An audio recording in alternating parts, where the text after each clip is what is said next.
Radhe Radhe friends. पौष पुत्रदा एकादशी की बहुत बहुत शुभकामनाएं आप सभी को। फ्रेंड्स, कैसे हैं आप सब। आज मैं आप सबके साथ शेयर करूंगी पौष पुत्रदा एकादशी की पूजा विधि। पौष पुत्रदा एकादशी इस बार 2025 में देखिए 2 दिन पड़ रही है और दोनों ही दिन का समय मैं आप सबके साथ शेयर करूंगी। एकादशी तिथि कितना से कितना बजे तक प्रारंभ होगी और कौन सा दिन करना शुभ रहेगा, 30 तारीख को या फिर 31 तारीख को दिसंबर में। तो दोनों ही दिन के बारे में मैं पूरी जानकारी आज की वीडियो में देने वाली हूँ फ्रेंड्स। तो देखिए, सबसे पहले तो आप जान लीजिए कि एकादशी तिथि जो है ना दिसंबर में 30 दिसंबर को सुबह 7:50 पर एकादशी तिथि प्रारंभ हो जाएगी। ठीक है। और उसके बाद जो है ना 31 दिसंबर को सुबह 5 बजे समाप्त हो जाएगी एकादशी तिथि। तो आप देखिए, चाहे तो आप जो है ना 30 दिसंबर को भी व्रत कर सकते हैं, इसलिए कि 7:50 पर प्रारंभ होगी। बहुत से लोग 30 दिसंबर को भी व्रत करेंगे पौष पुत्रदा एकादशी का, और बहुत से लोग 31 दिसंबर को भी व्रत करेंगे। लेकिन देखिए, 31 दिसंबर को जो आप व्रत कीजिएगा ना वो ज़्यादा अच्छा रहेगा, इसलिए कि द्वादशी मिला हुआ रहेगा और द्वादशी मिला हुआ एकादशी का व्रत जो होता है बहुत ही अच्छा होता है। तो एकादशी अगर आप करना चाहते हैं तो 31 दिसंबर को आप व्रत कीजिएगा तो बहुत ही अच्छा रहेगा। लेकिन अगर कोई परेशानी हो कि हाँ 31 दिसंबर को कोई काम है, ज़रूरी काम चाहे और हुई कोई चीज़, तो आप 30 दिसंबर को भी व्रत कर सकते हैं। बहुत से लोग 30 दिसंबर को भी व्रत कर रहे हैं, इसलिए कि एकादशी लग जाएगी। सुबह 7:50 से एकादशी तिथि प्रारंभ हो जाएगी। उदया तिथि के अनुसार 30 दिसंबर को भी व्रत रखा जाएगा और 31 दिसंबर को भी बहुत से लोग व्रत करेंगे द्वादशी मिला हुआ। तो देखिए, सबसे पहले तो एकादशी के दिन, पौष पुत्रदा एकादशी के दिन सुबह स्नान करिएगा। तो स्नान वाले जल में थोड़ा सा गंगा जल मिलाकर स्नान कर लीजिएगा और स्नान करके स्वच्छ वस्त्र धारण करके अब जहाँ पर पूजा की चौकी लगाइएगा वहाँ अच्छे से साफ सफाई करके पूजा की चौकी लगाकर और लक्ष्मी नारायण जी को विराजित कर लेंगे। एकादशी की पुस्तक भी रख लीजिएगा पूजा में पढ़ने के लिए, और पुष्प का आसन देकर गणेश जी को भी विराजित कर लेंगे। और आपके यहाँ अगर लड्डू गोपाल जी हैं तो लड्डू गोपाल जी को भी आप जो है ना उस दिन दूध से पंचामृत से स्नान करा लीजिएगा, इसलिए कि एकादशी तिथि जो होती है जो है ना, एकादशी हिंदू धर्म में बहुत ज़्यादा महत्व होता है एकादशी का। तो लड्डू गोपाल जी को उस दिन आप, अगर आपके यहाँ लड्डू गोपाल जी हैं तो दूध से पंचामृत से स्नान जरूर से ज़रूर कराइएगा। और स्नान वाले जल को इधर उधर नहीं फेंकिएगा, आप उसे जो है ना थोड़ा थोड़ा पूरा परिवार ग्रहण कर लीजिएगा। जो बच जाए वो किसी पेड़ पौधे में डाल दीजिएगा और तुलसी पत्ता दे दीजिएगा स्नान कराते वक्त भी। और तुलसी पत्ता आप एक दिन पहले ही तोड़ कर रख लीजिएगा। ठंड का मौसम है तो लड्डू गोपाल जी को गर्म वस्त्र पहना दीजिएगा।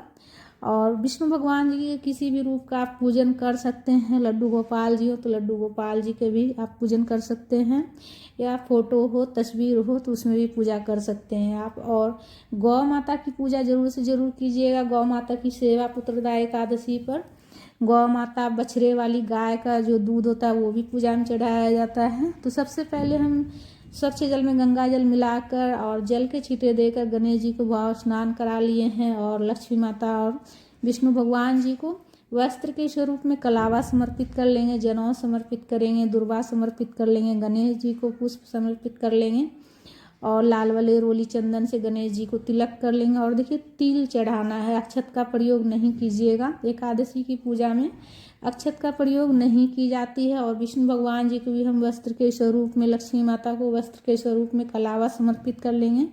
तो देखिए, 30 दिसंबर को अगर आप व्रत रखते हैं 2025 में तो 31 दिसंबर को पारण कीजिएगा। और अगर आप 31 दिसंबर को व्रत कीजिएगा तो आप जो है ना 1 जनवरी को पारण कीजिएगा। ठीक है। तो दोनों ही दिन जो है ना व्रत बहुत से लोग 31 को भी कर रहे हैं और 31 को भी कर रहे हैं। तो मेरी अगर आप पूछिएगा तो मैं 31 दिसंबर को व्रत रखूँगी, इसलिए कि द्वादशी मिला हुआ जो होता है एकादशी बहुत ही अच्छा होता है।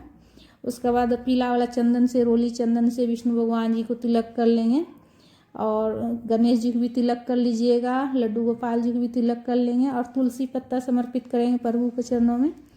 और तो इसलिए तुलसी पत्ता उस दिन एकादशी दिन नहीं तोड़िएगा, इसलिए कि इस बार 2 दिन एकादशी पड़ रही है और जो है ना एकादशी और 2 दिन आपको तुलसी पत्ता नहीं तोड़ना है, 30 तारीख को और 31 तारीख को, ठीक है।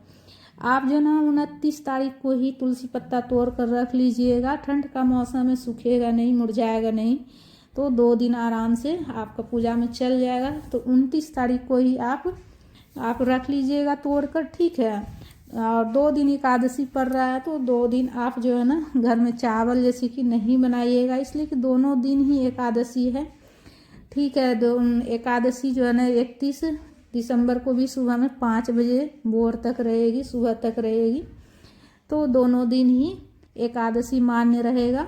उसके बाद देखिए भोग समर्पित करेंगे, धूप प्रज्वलित करके धूप विधि खा लेंगे, जल का भोग लगाएंगे, फल का भोग लगाएंगे, जो भी फल आपको मिल जाए सीजन का, आसानी से जो भी मिल जाए उस फल का भोग लगाइएगा। विशेष रूप से इस पूजा में गाय का दूध चढ़ाया जाता है, ठीक है। अगर आपकी विशेष कोई मनोकामना हो, पुत्र की प्राप्ति, आपकी इच्छा हो, तो आप जो है ना बछड़े वाली गाय का दूध आप जरूर से जरूर चढ़ाइएगा पूजा में, ठीक है। और अगर नहीं मिले बछड़े वाली गाय का, तो आप दूध जो है ना आप थैली वाला दूध भी चढ़ा सकते हैं, ऐसा कुछ नहीं है। लेकिन विशेष मनोकामना आपकी है कि मतलब आपको पुत्र प्राप्ति ही चाहिए, पुत्र की इच्छा हो, तो आप जो है ना बछड़े वाली गाय का दूध आप पूजा में चढ़ाइएगा जरूर से। और विष्णु भगवान जी के भोग में तुलसी पत्ता दीजिएगा, और गणेश जी के भोग में तुलसी पत्ता नहीं देना है।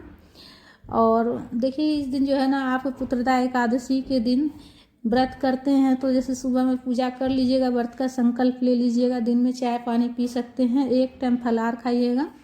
और उस दिन जो है ना बछड़े वाली गाय का जो दूध है पूजा में चढ़ाने के बाद प्रसाद के स्वरूप में आप ग्रहण जरूर से जरूर कीजिएगा, अगर आप पुत्र प्राप्ति की इच्छा हो तो। और रात्रि में जागरण भी जरूर से कीजिएगा। और भोग लगाने के बाद कथा भी पढ़ लीजिएगा, इसलिए कि हमारा व्रत और पूजन तभी पूर्ण होता है जब हम कथा पढ़ते हैं या फिर सुनते हैं। हाथ में पुष्प लेकर कथा पढ़ लीजिएगा, अक्षत का प्रयोग कहीं भी नहीं कीजिएगा।